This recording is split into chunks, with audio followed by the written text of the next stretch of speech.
तमिलनाडु में हिंदी भाषी और बिहारी मजदूर के साथ जो भी हो रहा है एकदम बढ़िया हो रहा है। हम तो कहते हैं जितने भी बिहारी मजदूर तमिलनाडु में काम कर रहे हैं उन सभी को एक लाइन में खड़ा करके गोली मार देना चाहिए और इस बात पे किसी को कोई आपत्ति नहीं होगा। और जो लोग हमसे उम्मीद कर रहे थे कि हम तमिलनाडु वाले मसले पे वीडियो करें, वो लोग अगर कुवत है तो कलेजा थाम के वीडियो को अंत तक देखिएगा। जानते हैं क्यों? क्योंकि हम आपकी उम्मीद से परे वीडियो लेकर आए हैं, इसलिए क्योंकि यही जरूरी था। अगर आप लोग हमसे ये उम्मीद कर रहे थे कि तमिलनाडु में जो बिहारी मजदूरों को तेज तरार हथियार से काट दिया जा रहा है, हमला कर दिया जा रहा है, हम उनके भावना पे तरस खाकर वीडियो करें, तो माफ कीजिए, हम ऐसा नहीं करने जा रहे हैं। हम उनके इस व्यवहार पे मजाक बनाने जा रहे हैं उनका। जानते हैं क्यों? क्योंकि वो भी तो वही कर रहे हैं यार। एक बात बताइए, कहा किसने था उनको कि आप बिहार से चले जाइए और जाके तमिलनाडु में मजदूरी कीजिए? हाँ, अब आप कहिएगा कि बिहार में है क्या जो बिहार में लोग नौकरी करेंगे, बिहार में रोजगार कहां से है? तो कान खोल के सुन लीजिए। जब कोरोना के टाइम पे लॉकडाउन लगा था तब सभी अपने घर को लौट आए थे, तब बॉर्डर बंद कर दिया गया था, तब रेल के पटरी के सहारे वो लोग घर पे लौट रहे थे। और जानते हैं रेल के पटरी पे कितने कट भी गए थे ट्रेन से, और तो और कई बच्चे भूखे तरफ तरफ के पैदल रास्ते में दम तोड़ दिए थे, कई बॉर्डर पर आकर, लेकिन उनको बिहार में घुसने नहीं दिया गया था। पर चाहत यही थी कि किसी भी तरह अपने घर की ओर चले जाए, एक बार घर लौट आए, उसके बाद कभी पलट के इन महानगरों में नहीं देखेंगे। फिर क्यों कहते हैं आपने तो कसम खाया था ना उस बॉर्डर पे, याद कीजिए, जब दिल्ली और गाजियाबाद के बड़े बड़े शहरी इलाकों के बॉर्डर आपको घुसने नहीं दे रहे थे, तब आप पटरी से चल के बिहार आ रहे थे और कसम खाते आ रहे थे कि अब लौट के नहीं आएंगे। तो क्यों गए आप? और अगर आप गए हैं तो यह सब आपको सहना पड़ेगा। तभी तो तमिलनाडु के मजदूर कहते हैं कि यहाँ पे रेट को लेकर लड़ाई हुआ है। मतलब कि जो तमिलनाडु में मजदूरी करते लोकल मजदूर हैं, उनका अगर किराया 1200 रुपए दिन का था दिहाड़ी, तो ये लोग बिहारी मजदूर 800 पे काम करते थे। तो तमिलनाडु वाले को तो दिक्कत होगा ही, क्योंकि तमिलनाडु के जितने भी बड़े ठेकेदार थे वो सभी लोग ज्यादा से ज्यादा बिहारी मजदूर को खटाते थे, क्योंकि बचत हो रहा था भाई। सीधा का सीधा जहां तमिलनाडु के मजदूर को 1200 देना पड़ रहा है, वहां बिहार के मजदूरों को 800 देना पड़ रहा था। तो तकलीफ तो तमिलनाडु के लोगों को होगा ही, तो उन्होंने बिहार के मजदूरों को मारना और पीटना शुरू कर दिया।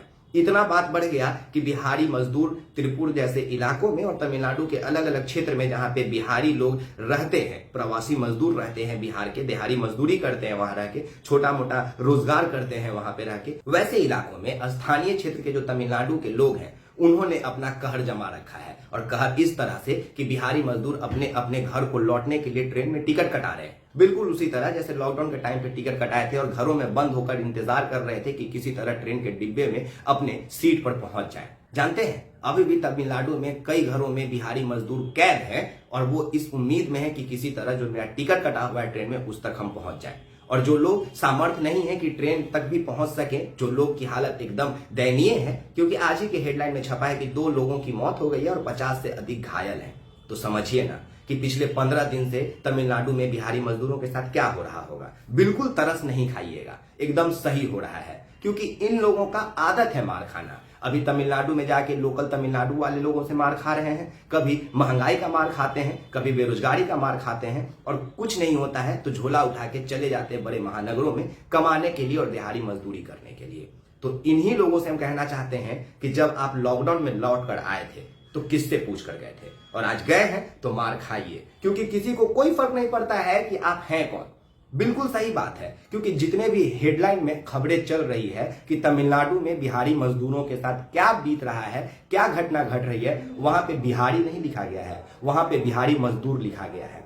और यकीन मानिए तमिलनाडु में मेरे कई अपने लोग भी रहते हैं। जब मैंने उनसे बातचीत किया तो उनको कोई दिक्कत नहीं था, क्योंकि वो अच्छे खासे पॉश इलाके में रहते हैं, पैसे वाले हैं। तो वहां पे तमिलनाडु के स्थानीय लोगों का कोई दिक्कत, किसी तरह के कोई अप्रिय घटना को अंजाम नहीं दिया जा रहा है। मतलब कि हर तरफ से मार सिर्फ बिहारी मजदूर खा रहे हैं। तो जब लोगों ने ही आपको विभाजित कर दिया है अमीर बिहारी में और मजदूर बिहारी में, तो फिर आप मार खाने वाला काम कर रहे हैं, क्योंकि आप अपना हक लेना भूल गए हैं। अगर आप बिहार में रहकर सरकार की लाठियों का मार खा लेते तो शायद आज तमिलनाडु में जाकर तमिलनाडु के स्थानीय मजदूरों का तेज तरार तलवार नहीं खाना पड़ता।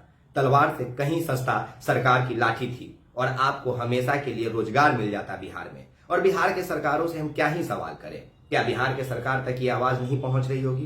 क्या नीतीश कुमार जी तक ये वीडियो नहीं पहुंचा होगा जो हम तक पहुंच गया, जिसको हम ऑन स्क्रीन चला नहीं सकते हैं? फेसबुक आज्ञा नहीं देता ऐसे वीडियो को डालने के लिए, तो सोचिए उस वीडियो में किस तरह का हिंसा किया गया होगा बिहारी मजदूरों के साथ। और हम सरकार से क्या उम्मीद रखें? उस सरकार से जिस सरकार से लॉकडाउन के वक्त में अपने लोगों को बिहार वापस बुलाने के लिए आम लोगों को गुहार लगाना पड़ा था।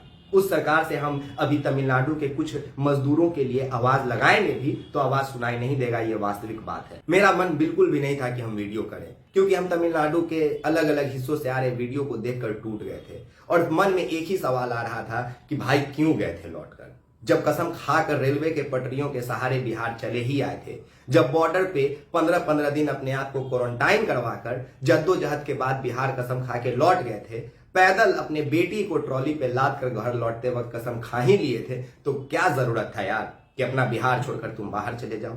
आज तुम लोगों के वजह से ना हमारा बिहार का इतिहास खोता जा रहा है। आज जब ढूंढते हैं तो मिलता नहीं है कि बिहार में कितने कल कारखाने थे जो बंद कर दिए गए, वही 2-4 नाम ऊपर नीचे होते रहता है। अगर आप लोग लड़ते, अगर आप लोग अपने सरकार से अपनी मांग रखते तो शायद हमारे बिहार में बहुत कुछ होता। और नीतीश जी, बधाई हो आपको एक बार फिर से सार्वजनिक तौर पे नेशनल बिहार का बेइज्जती कराने के लिए, क्योंकि जब अखबारों के हेडलाइन में आप ये पढ़ते होंगे कि बिहारी मजदूर के साथ देखिए तेज तरार हथियार से हमला करके 2 को मार दिया गया और 50 से अन्य घायल हो गए, तो आप कितना मुस्कुराते होंगे ना नीतीश जी।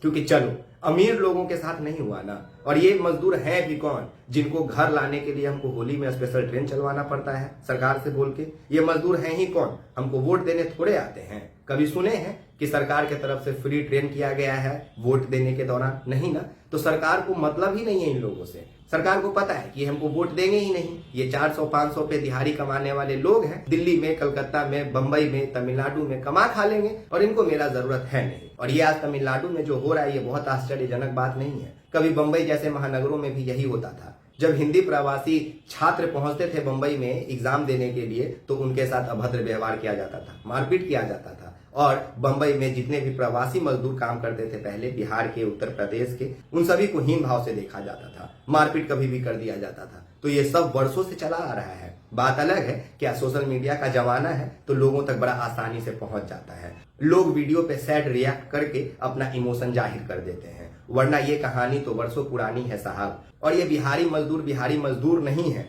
ये बिहार पे लगा हुआ एक श्राप है। वो श्राप जो बिहार के सत्ताधारी नेताओं का पीछा कभी नहीं छोड़ेगी। आजीवन सत्ताधारी नेताओं के सर पे लगा हुआ एक श्राप है बिहारी मजदूर। चाहे कोई भी नेता, कोई भी मंत्री सत्ता में आए, वो बिहारी मजदूर वाला श्राप से पीड़ित रहेगा और जैसे ही वो सत्ता से भागेगा ये श्राप उसका पीछा छोड़ देगी। तभी तो जो लोग सत्ता में रहते हैं उनको कभी चिंता नहीं होता है बिहारी मजदूर का, लेकिन जैसे ही वो विपक्ष में चले जाते हैं उनको चिंता होने लगता है। तो ये नेताओं की गलती नहीं है, ये श्राप से कुपोषित हैं ये लोग। तभी तो देखिए ना, जब लॉकडाउन लगा था तब नीतीश कुमार जी किसके साथ सरकार में थे? वही लोग जो आज विपक्ष में हैं। तब इनको बिहारी मजदूर नहीं दिखता था, लेकिन आज दिख रहा है। तो चलिए, गनीमत है कि बिहार कम से कम ऐसा भूमि बनते जा रहा है जहां कद्दावर नेता विपक्ष में पैदा लेते हैं। या यह कहिए कि बिहार की जो कुर्सी है, सत्ताधीन कुर्सी, वो श्रापित हो गई है बिहारी शब्द से, बिहारी मजदूर से। और जब हम शुरू में वीडियो के कहे थे कि सभी मजदूरों को खड़ा करके गोली मार दीजिए, किसी को कोई फर्क नहीं पड़ेगा, क्योंकि ये वो लोग हैं साहब जो बिहार के बाहर हिस्सों में मजदूरी करते हैं।